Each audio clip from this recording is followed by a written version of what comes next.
Hi guys, today I'll be taking a look at a gaming switch, the Kailh Speed Copper. Let's get started. Now, the Kailh Speed Copper is not only a gaming switch, but it's marketed as a tactile gaming switch.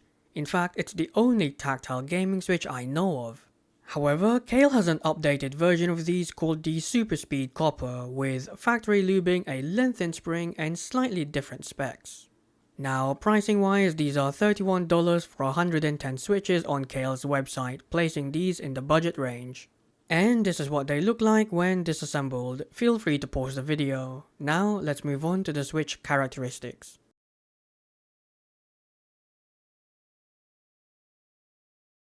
On-center key presses are somewhat smooth with some minor scratchiness in most switches. Off-center key presses are considerably scratchier and binding is very noticeable even when typing normally. Overall, even though the on-center performance is fine, it doesn't change the fact that this is one of the scratchiest modern switches I've ever tested. 3 out of 10. Now, according to Kailh, these switches have an actuation force of 40 grams at 1.1mm, a peak tactile force of 50 grams, and a total travel of 3.4mm. Now, in terms of the actual key feel, they feel light and sensitive, but the tactile bump is much less prominent than what the force curve suggests. It's hardly noticeable, much like the tactility on the Cherry MX Brown. Additionally, these switches have major inconsistency issues, with binding being the number one cause. It definitely feels like Kailh didn't bother to test these before releasing them. Overall, I'm already not a fan of sensitive and lightly weighted switches, but these go further than that with an inconsistent key feel and a joke of a tactile bump. 4 out of 10. Now, sound is clacky due to my case, but they also sound thin, empty, and mildly scratchy. Overall, let's just say they aren't the most pleasant switches to listen to. 4 out of 10. Now, take a listen and enjoy.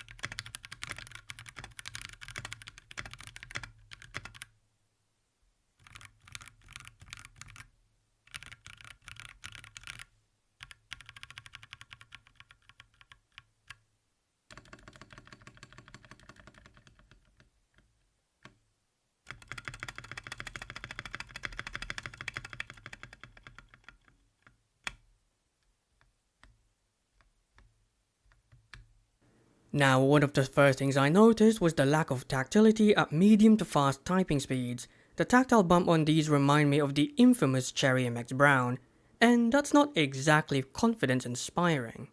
Adding on to that, these switches are inconsistent and mushy. Now, the mushiness is mainly caused by the binding, and since these have a long over travel, it's a very noticeable feeling.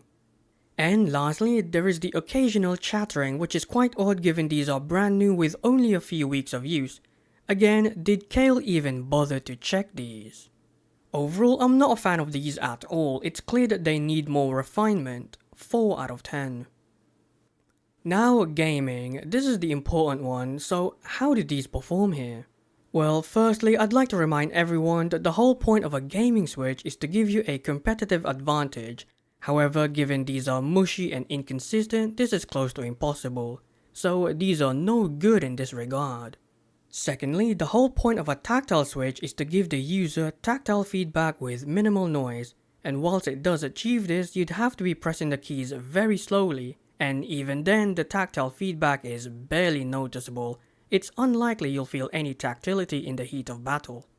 And lastly, this is just bizarre. The return force of the tactile bump is ever so slightly more tactile than the press force, which makes these feel sluggish at times.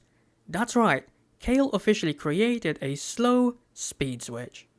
Overall, you may as well buy Cherry MX Browns at this point. It's better for gaming compared to this, which, by the way, is designed for gaming, but they won't give you any sort of advantage whatsoever. 4 out of 10. In conclusion, even though they are very cheap, they're also very bad.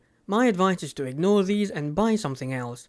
Honestly, the MX Browns are a better deal, and I'm not joking either. The final score for this switch is 19 out of 50 or 38%, making these one of the worst switches I've tested so far. And that's the end of the review. Next time, more speed switches, but hopefully with less disappointment. Anyway, until then, take care and goodbye.